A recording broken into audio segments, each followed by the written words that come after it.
Hello, everyone. Welcome to Talking Logistics, where we have conversations with thought leaders and newsmakers in the supply chain logistics industry. It's my great pleasure to welcome today's program, Graham Parker, who's VP Digital Freight Solution Sales at Descartes Systems Group. And today we're going to talk about the importance of digital transformation for logistics service providers and carriers.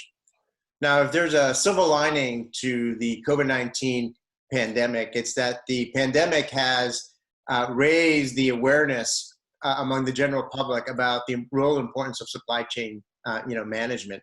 It has also underscored the importance of digital transformation, especially for logistics service providers and carriers. So why is it so important?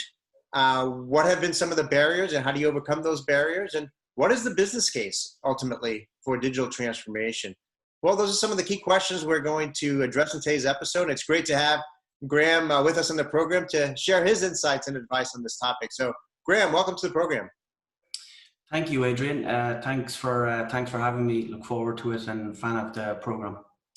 Excellent. So, before we dive into the topic here, you're a first-time guest on Talking Logistics. I'm always curious about how people get involved with this, crazy industry that we're in. So before we dive into digital transformation, why don't you tell us a little bit about your career path? I mean, how and why did you get involved in supply chain logistics, and what's your current role and responsibilities there at Descartes? Sure.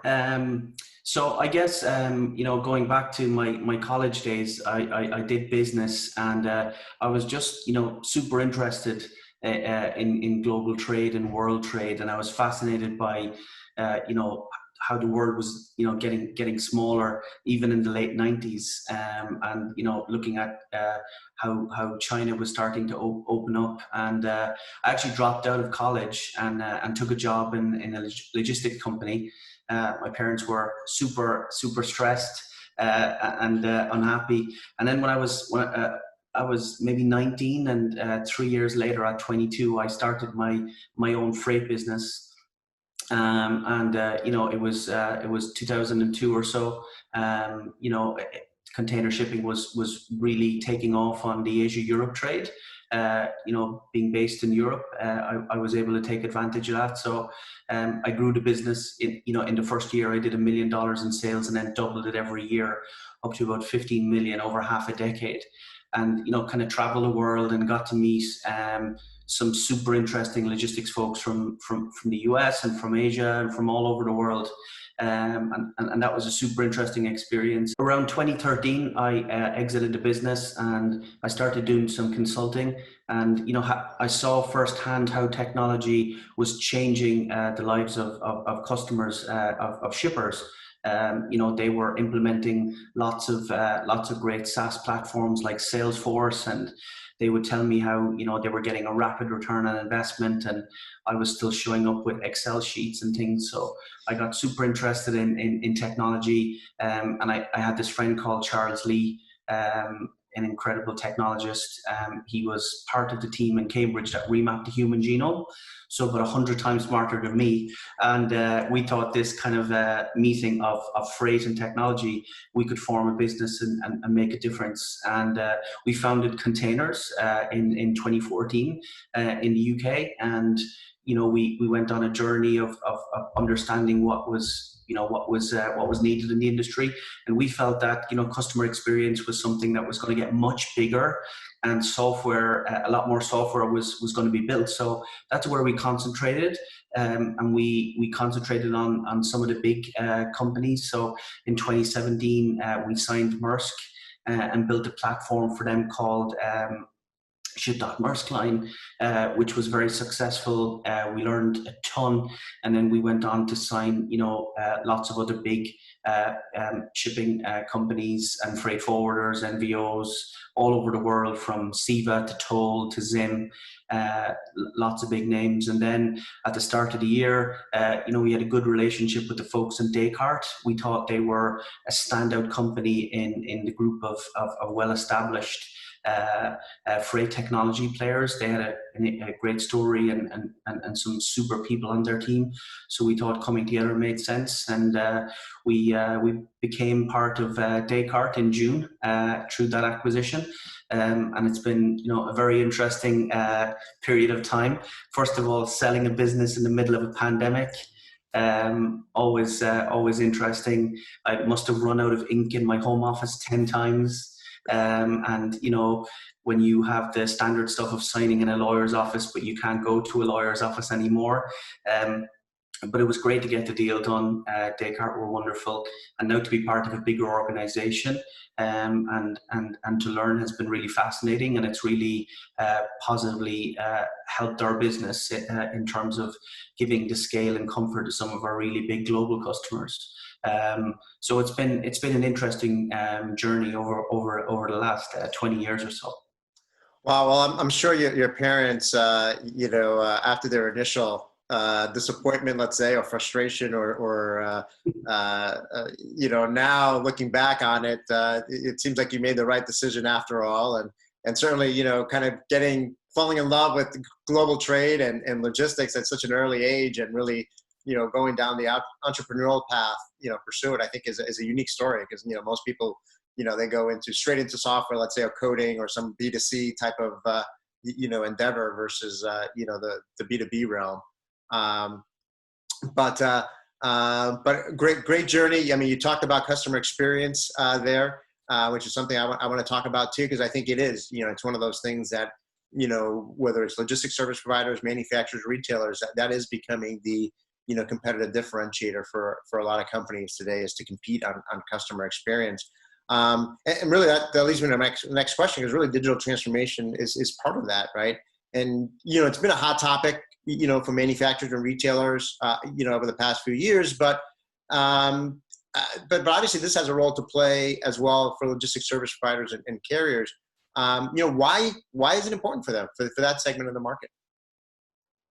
I think, Adrian, what we're seeing right now is the entire supply chain is going through a once in a lifetime digital transformation. If you look across the entire, supply chain, from the shipper side to the carrier side, the freight forwarding side, a lot of the big established players have gone so far into down the technology path and the digital transformation path. And I think, if you look at logistics providers and carriers today, they're running their business more and more on these cloud-based SaaS applications. And I think, the expectation levels of shippers are becoming, more and more digital centric. I was talking earlier about in my early career, when shippers would come to me and say, I've got this great digital application and it's saving me a ton of time and it's giving me this information. Can I get this in my logistics? And I think that's really what's pushing them. And I think as well, you have a huge amount of venture capital pouring into this industry over the last half a decade. And that is moving the needle. There are companies, some of them are making an impact and some of them are not. But I think overall, when shippers are aware that there's these new capabilities digitally, if they can see that they make a difference, they're keen to implement them. So I think that is pushing a lot of the big players forward. And as well, I think, if you look at a lot of the large companies like Amazon as an example, who are also kind of looking at the logistics space, and they are seeing potential opportunities, and they're growing. So that's putting a lot of pressure to kind of expedite the digital transformation process for existing players. And I mean, if you take Amazon as an example, on the Trans-Pacific trade from China to the US, they moved somewhere around 20,000 containers last year. This year, it's above 60,000. It's just absolutely incredible. And that's just kind of with their own business. And, what happens when they go to the wider market and can offer their technology to shippers and say, move your freight through our network and our software. So I think that type of, the ecosystem has changed, and I think it's making a lot of the existing players accelerate their digital transformation. And to be fair, we're lucky enough to work with 5 or 6 of the top 20, and to be fair, they're moving incredibly fast. We saw 2018 versus 2019 moving much faster than the previous years, and 2019 to 2020 is beyond it again. Yeah, one of the things that folks are talking about, and we're seeing it, it is obviously again perhaps another silver lining of, like I mentioned earlier, of the pandemic, is that companies are recognizing across manufacturers, retailers, and especially logistics service providers that unless they are become more digital, they won't be able to be flexible and agile enough to respond not only to customer requirements but to whatever uncertainties and changes may are on the horizon, right? So in many ways, the pandemic has served as a catalyst for digital transformation and change there. It's interesting, as you were talking there and gave those examples. I've often said that the value proposition for the logistics service providers has almost become flipped. When I started in the industry about 20 years ago, it used to be, well, what is a logistics service provider? Well, they provide logistics services, transportation, warehousing, and so forth, and it's enabled by technology. And today, it's almost the opposite. They're almost like technology companies that happen to have logistics services, right? And where technology is really, in some cases, taking the front stage, and it's as much about the flow of information and data as it is about the flow of goods. And I think that's become, a recognition for a lot of the industries, because like you said, shippers, the ultimate customers, are looking for that data. They're looking for that information. They're looking for that integration with their systems to be able to, automate and streamline as much of their supply chain as possible. And they don't want their logistics partners to be kind of the weakest link in their own digital transformation journeys, right? Absolutely agree with you, Adrian. And you see it in other industries as well. Here in Europe, Ryanair came out a few years ago and said, we're a technology company that have an airline license. You hear JP Morgan saying we're a tech company that have a banking license. And I think you're going to see more and more of that in this industry, as you say, because the value proposition and the competitive advantages are going to be more and more digital centric. Yeah, absolutely. So what, we talked about kind of, COVID in some ways serving as a catalyst for this, but what have been some of the traditional barriers, to digital transformation, and how can LSPs and carriers, overcome these barriers? Yeah, I think, again, coming from the industry originally, Adrian, it's clear that the industry has always had, a slower mindset for digital than some other industries. And there's lots of relevant reasons for that, not least on the logistics side, pressure on margins on a regular basis, and even more so now with arbitrage almost, disappearing on the freight forwarding side. And to come up with budgets for investment in IT has been difficult, and I think that has been a challenge. And I guess a natural result of a lower investment in technology over the last couple of decades is that you have a lot of legacy systems that are still operating a lot of the big elements of the big logistics providers and carriers. And if you look at moving from an existing legacy system to a more modern cloud-based system, if it's one of your critical applications, this is a huge event. It's a costly event. It's a multi-year event. It's encompasses every part of your business, every office. And I think that's been quite difficult. And I think, as well, if I look at, our customers and some of the other big players, I think you're starting to see more pure software people come into the industry. And I think that's quite important as well, because, folks from the pure software world have a different mindset. They come at it from a totally different angle, which makes sense. And I think, you're starting to see big forwarders and big carriers having, data scientists employed and more in-house engineers. And it's great to see. But, at the end of the day, again, coming from the industry, logistics providers and freight forwarders are, problem solvers in the core of their being. It's what they do every day. And, we're very confident that, this will be the decade where it all happens. And I think you're going to see the logistics providers that really grasp digital transformation are really going to flourish. And I think they're overcoming those barriers now, and really pushing ahead. As you say, with COVID, it's been, you hear in the wider software world people saying, 5 years has happened in 5 months. And that's certainly true in a lot of pockets of the freight technology sector as well. Yeah, no, a lot of great points there. And I see the same thing. I mean, I see a lot of, technology people moving into the logistics service provider space. And certainly there's a lot going on, not only from a software standpoint, but even those, there's a lot of robotics going on into the logistics service provider world, business intelligence, analytics, and so forth. So I think you're right. I mean, I think, and obviously, over the past 20 years, we've seen a lot of, innovation just with, cloud deployments and different pricing models that have effectively made it, much more cost effective for logistics service providers. Because you're right. I mean, it's relatively speaking, it's a low margin business, very competitive. And so there's always been, 20 years ago, it was very difficult for a logistics service provider to write a check for $3 million for some kind of an IT project. But they didn't have $3 million to spend. Or if they were going to spend $3 million, they were going to invest it in another truck, another, more people, another office, and so forth. And they really didn't see the strategic value of, IT. But I think, like you said, Brett, whether it's the competitive landscape, new competitors coming into the market that are technology forward, or their customers driving them in that direction, IT is certainly becoming much more strategic, for this industry. And I think that they're responding accordingly.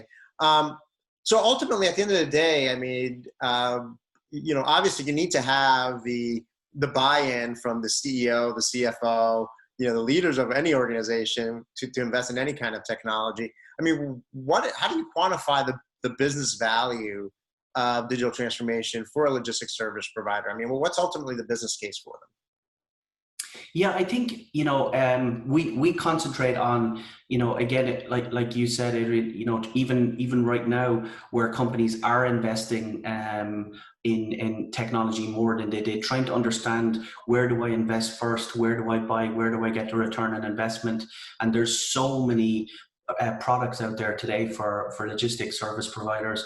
But speaking from a Descartes Containers point of view, when we think about our software, we think about if I think about, say, a traditional freight forwarder, it all comes down to measuring the cost per file. Every single job that's booked, what does that cost me to transact?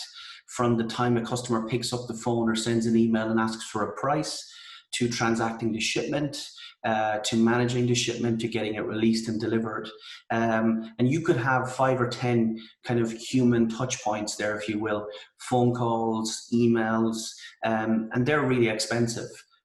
So we see with a lot of our bigger customers, they've measured this cost per file almost down to the dollar.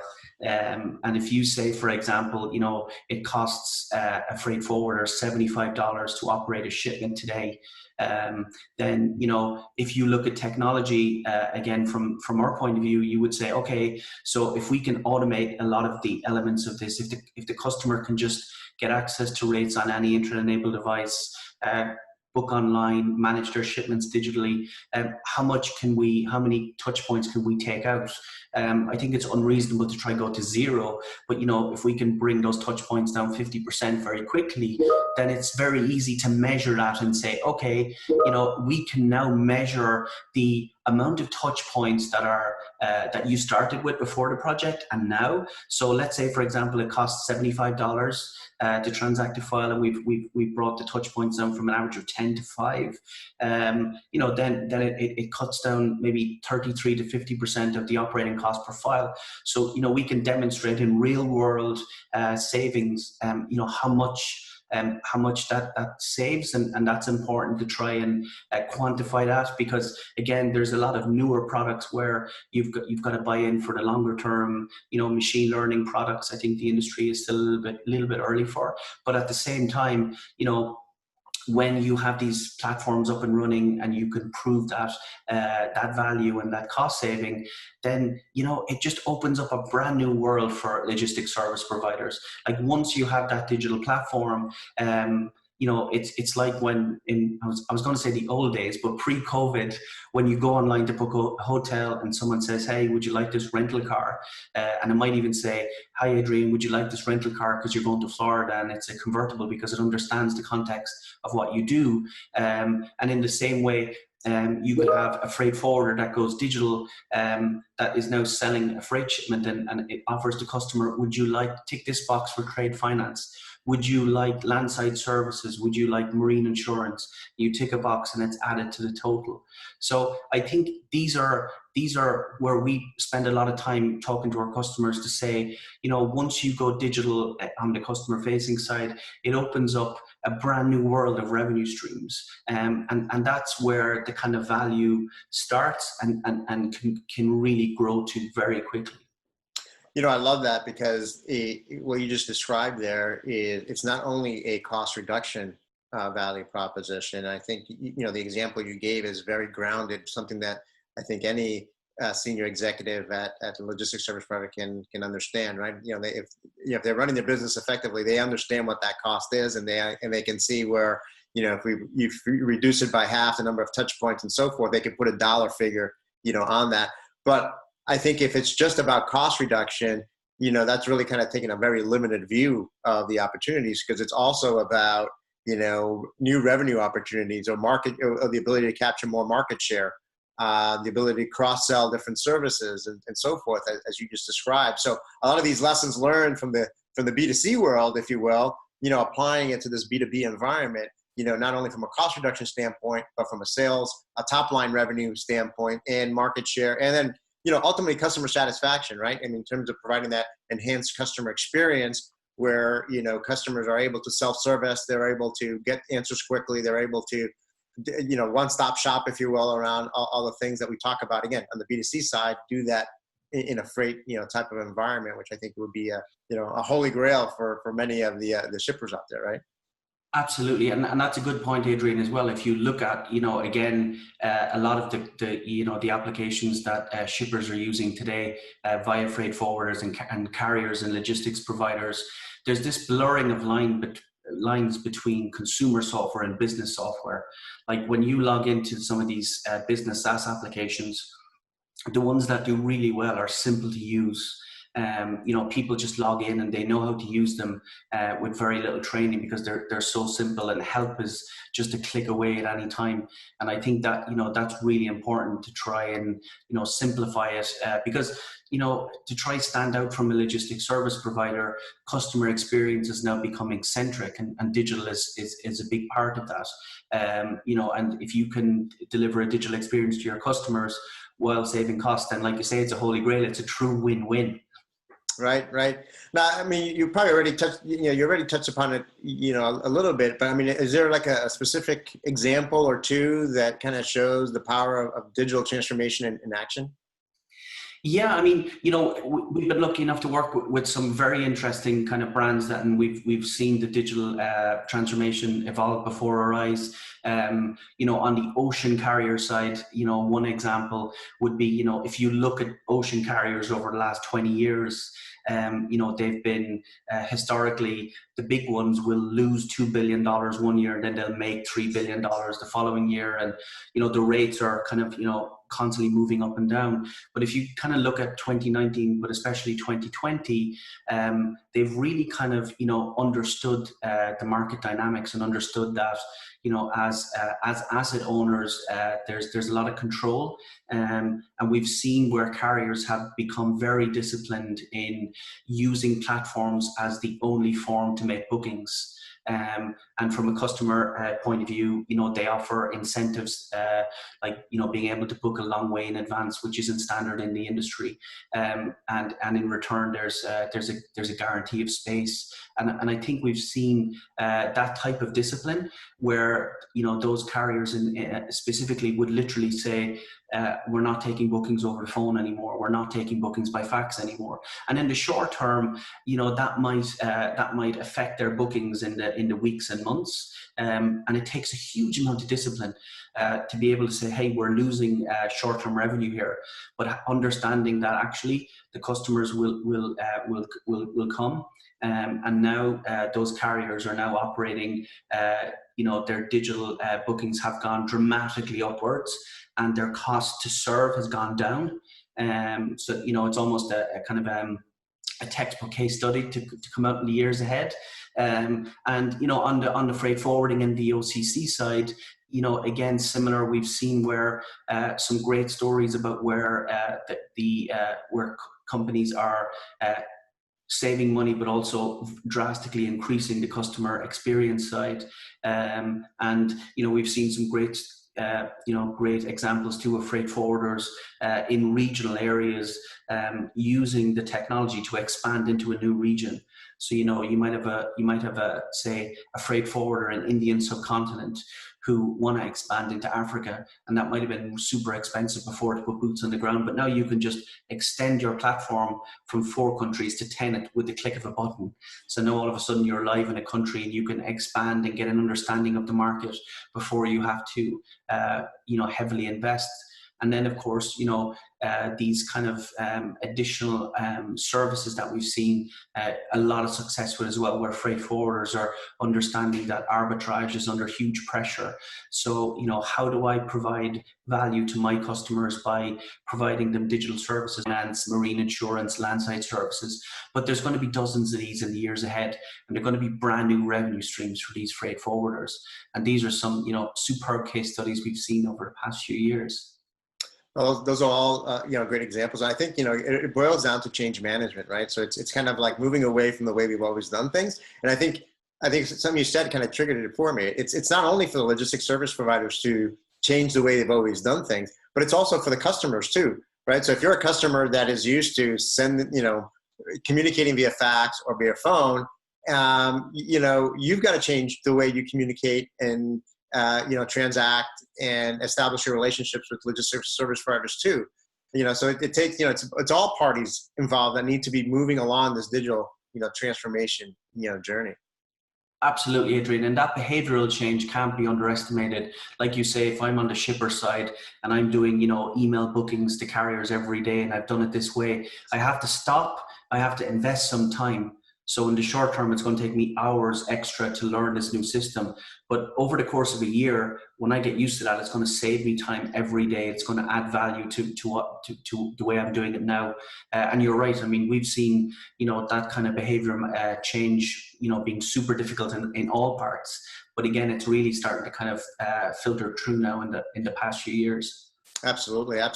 Well, we've covered a lot of ground here. So just as a way to wrap up, then, I mean, what is the first step then that logistics service providers and carriers should take to get started with digital transformation? And how do you ultimately prioritize where to get started?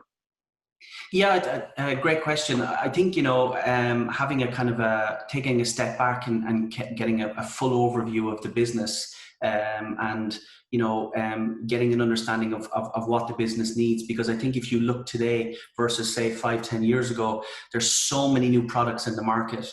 And sometimes customers can, on the logistics service provider side, can feel overwhelmed because you can say, oh, I want to try this machine learning product and I want this chat tool and I want to upgrade my TMS and I want a new customer experience. So trying to understand what are the critical applications versus the nice to have ones. What's the time to market for these products? If I change my TMS, is it a 2-year project? Does it make sense to prioritize that over another project that I can get live and increase my customer experience in a number of weeks? And I think that's really important. And as well as that as well, I was mentioning earlier about, data scientists working in freight forwarders and shipping lines and logistics service providers now. And part of that as well is saying, hey, do we have the skill sets in the business today to digitally transform? Are we all on board with this? Do we need to bring, some more digital centric folks in before we go on this journey? And obviously that we are committed to the journey once we embark on it. Well, great advice there. I completely agree. And I think, sometimes, when you find these quick wins and quick, business value and benefit, you can then reinvest those savings, those benefits into the next phase or the next, project, to keep moving, along that digital transformation journey. So Graham, again, we've covered a lot of ground here. Like I always say at the end of all our episodes, we always just manage to scratch the surface, but I think you provide some great insights and advice on this topic. So again, I want to thank you for making the time to be with us today. And I got to ask one more question though. Over your shoulder there, is that an encyclopedia that I see? It is indeed. It's been with me for a long time, since the time I was mentioning where I dropped out of college. I've had the Britannicas with me. I have to say I haven't read enough of them. Oh wow! There's my Britannica, and I've had them since I was in high school, and they've traveled with me. They've traveled with me everywhere. So I can recognize Britannica encyclopedia. So that it's I think I'll go to my grave with them. They're certainly bring back some great memories.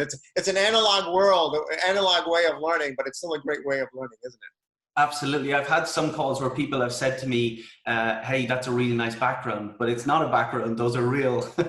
Those are real, right? Exactly. Because you don't see encyclopedias very often these days. But anyway, Graham, again, thank you very much for being with us today. If you are watching this episode on demand, either at the Descartes website or on Talking Logistics, and you've got a question or a comment for Graham, you can post it there, and I'm sure he'll be more than happy to respond via that medium. Again, thank you for joining us, and look forward to seeing you in a future episode of Talking Logistics. Have a great day. Thanks for having me, Adrian.